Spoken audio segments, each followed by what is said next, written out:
আসসালামু আলাইকুম। আশা করি সবাই ভালো আছেন, আমিও ভালো আছি। আবার আপনাদের মাঝে ভিডিও নিয়ে চলে আসলাম। আজকে বানাবো কি জানেন? সিঙ্গারা বানাবো। আর জন্য সিঙ্গারা পুরের জন্য নিয়ে নিয়েছি আলু, মটরশুঁটি, পেঁয়াজ, মরিচ। এখন এগুলো ভাজবো। মাংসও দিব, একটু গরুর মাংস দিব, রান্না করা মাংস ছোটো ছোটো করে কেটেছি, ওটাও দিব। এই যে রেখে দিয়েছি, ওগুলো সবগুলো একসঙ্গে দিয়ে ভাজবো। দেখতে থাকুন কীভাবে বানাই। এই যে গরম তেলে এখন সবগুলো দিয়ে এই যে দিয়ে দিলাম আলুগুলো। এখন দিয়ে দিব হলুদ আর দিয়ে দেবো লবণ। এখন এগুলা ভাজা হচ্ছে।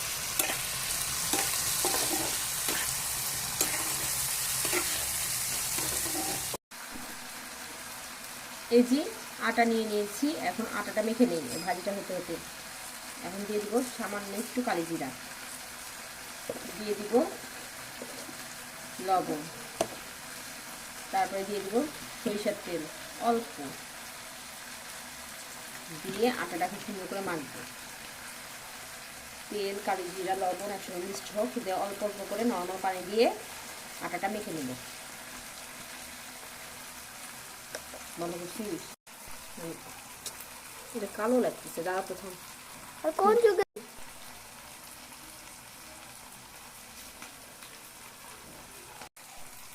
এই যে এখন অল্প অল্প করে পানি দিয়ে আটাটা মাখবো। রুটি যেভাবে মাখে সেভাবে মেখে, বেশি নরমও না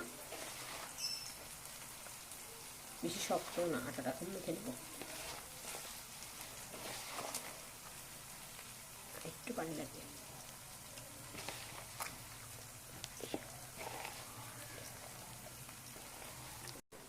এই যে আটাটা মাখা হয়ে গেল, এখন একটু রেস্টে রাখি।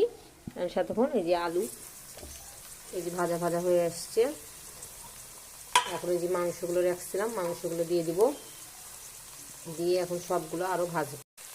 এখন দিয়ে দেবো একটু সামান্য চিনি ফ্লেক্স, একটু ঝাল করার জন্য।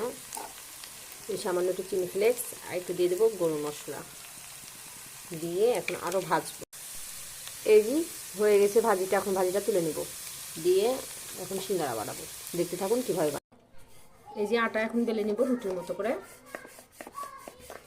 এখন একটা রুটি বানিয়ে নেব।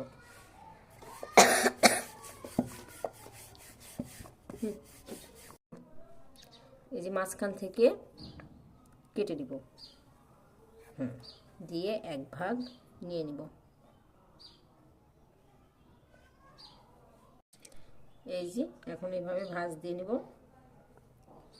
দিয়ে এইভাবে একটু টিপে টিপে দিব। দিয়ে এখন এই যে ভেজে রাখা আলুগুলো দিয়ে দেবো।